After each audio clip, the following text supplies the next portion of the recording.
O estranho que salvou 12 vidas. Em uma noite fria de outono, o edifício Lakeview Heights transformou-se em um inferno. 12 pessoas estavam prestes a morrer, 12 destinos selados pelas chamas. Mas algo extraordinário aconteceu.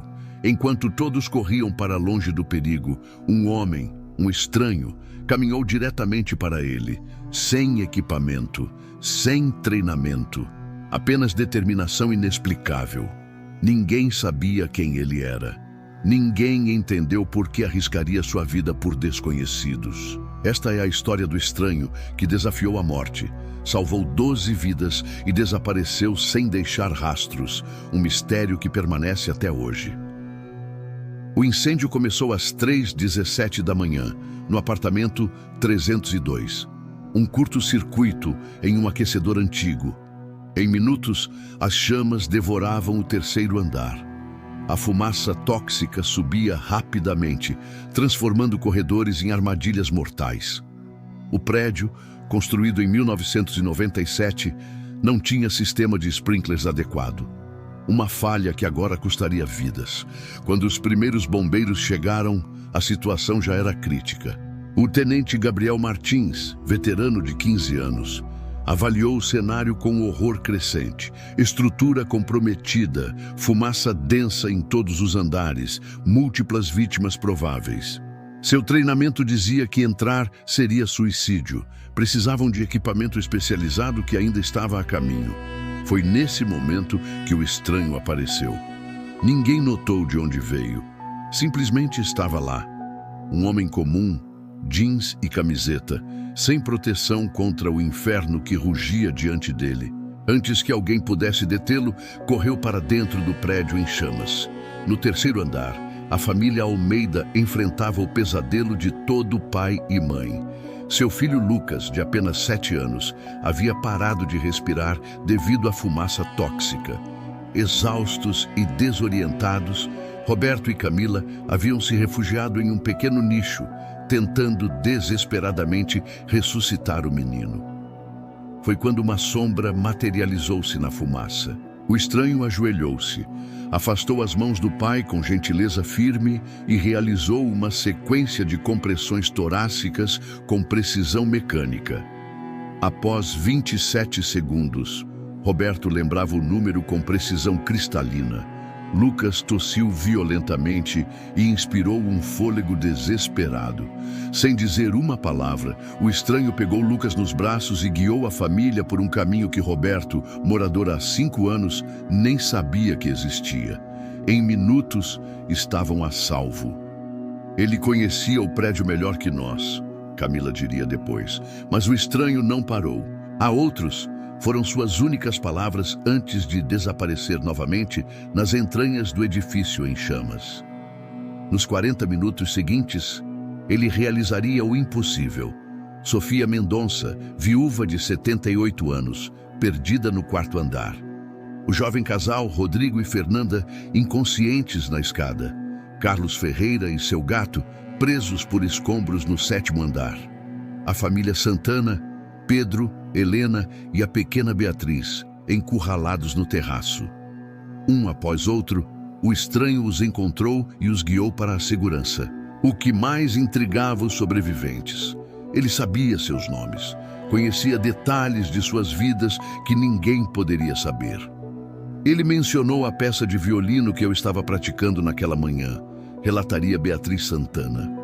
Paganini, Capricho no 1024. Como ele poderia saber? Às 4h25 da manhã, quando o prédio estava à beira do colapso total, o estranho fez sua declaração mais perturbadora ao comandante Silva. Em aproximadamente 7 minutos, o fogo atingirá o depósito de produtos químicos no subsolo. A explosão resultante comprometerá os alicerces. O edifício inteiro virá abaixo. O comandante empalideceu. Essa informação específica não era de conhecimento público. Como este homem poderia saber? Antes que pudesse questioná-lo, o estranho correu de volta para o inferno uma última vez. Seu objetivo, Miguel Santos, ex-bombeiro de 70 anos, preso sob uma viga colapsada no 11º andar. Com força que desafiava a explicação, o estranho levantou a viga de 200 quilos, o suficiente para liberar o idoso. Carregando-o, iniciou uma descida impossível através do prédio condenado. Às 4h32 exatamente, o depósito químico explodiu. O edifício Lakeview Heights desmoronou sobre si mesmo em segundos. Todos presumiram que o estranho e Miguel haviam perecido. 3 minutos depois, um som metálico atraiu a atenção. De um bueiro de esgoto a 50 metros do perímetro emergiu o impossível, o estranho, carregando Miguel Santos. Ambos vivos. Sistema de esgoto, explicou simplesmente, como se isso justificasse o milagre que acabara de realizar. Entregou Miguel aos paramédicos, ignorando seus próprios ferimentos graves, e desapareceu na confusão.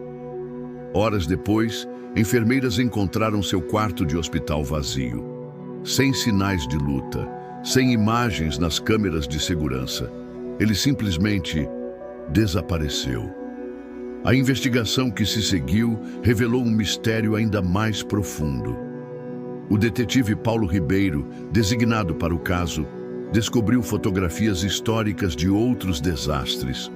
Um incêndio em 1984, um desabamento em 2003, até mesmo um incêndio em um orfanato em 1972. Em cada uma, o mesmo rosto, o mesmo homem, sem envelhecer um dia. A resposta veio de uma fonte inesperada, Helena Alves, uma senhora de 80 anos que vivia nos arredores da cidade. Ela contou ao detetive uma história impossível sobre seu marido, Daniel, um soldado dado como desaparecido na Guerra da Coreia, em 1953. Daniel voltou em 1955, ela explicou.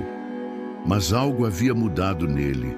Durante uma missão na Coreia, gravemente ferido, ele experimentou o que só posso descrever como um deslocamento temporal.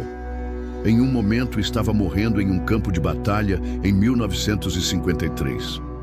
No momento seguinte, estava observando um incêndio em um orfanato, em 1972. Ele não controlava os saltos, eles simplesmente aconteciam, levando-o de um desastre para outro, sempre com a oportunidade, ou talvez a obrigação, de salvar vidas que, de outra forma, seriam perdidas. Para o mundo, Daniel Alves morreu em 1997. A verdade é que ele simplesmente não retornou de um salto. Até a noite do incêndio em Lakeview Heights, eu não o via há 28 anos. Ele apareceu na minha porta após o incêndio, exausto, ferido, mas exatamente como eu o lembrava, sem ter envelhecido um único dia. Mas desta vez, notei algo diferente. Pequenas rugas ao redor dos olhos, alguns fios de cabelo grisalho. Ele estava começando a envelhecer, como se o que quer que o mantivesse fora do tempo normal estivesse perdendo seu efeito. O impacto do estranho de Daniel Alves nas vidas que salvou foi profundo. Roberto Almeida abandonou sua carreira segura para fundar um programa educacional para crianças em risco. Camila especializou-se em medicina respiratória pediátrica. Carlos Ferreira finalmente completou seu romance, O Homem Fora do Tempo, que se tornou um fenômeno literário. Beatriz Santana, a jovem violinista, agora toca com uma intensidade que críticos descrevem como transcendente. Quando toco, penso nele, ela confessa. É como se ele estivesse ouvindo em algum lugar do tempo. Um memorial foi erguido onde antes ficava o edifício Lakeview Heights, 12 pilares de luz emergindo de uma base de mármore. A placa diz simplesmente: para as 12 vidas salvas das chamas e para o estranho que emergiu da fumaça para reescrever o destino. Alguns milagres não precisam de explicação, apenas gratidão. O destino final de Daniel Alves permanece desconhecido. Alguns dos mais observadores notam ocasionalmente, em fotografias de desastres ao redor do mundo, um rosto familiar na multidão ou entre os socorristas. Uma figura que aparece brevemente e então desaparece, deixando apenas vidas salvas em seu rastro. Talvez sua jornada tenha realmente terminado após Lakeview Heights. Ou talvez ele continue sua missão solitária, um guardião silencioso nos momentos mais sombrios da humanidade. Um homem preso entre momentos do tempo, dedicando sua existência impossível a salvar vidas marcadas para a morte. Em um universo vasto e frequentemente indiferente, atos individuais de coragem e compaixão importam. Uma única pessoa disposta a correr em direção ao perigo, quando todos os outros correm na direção oposta, pode mudar não apenas o presente, mas o futuro. E talvez, no caso mais extraordinário de Daniel Alves, até mesmo o passado.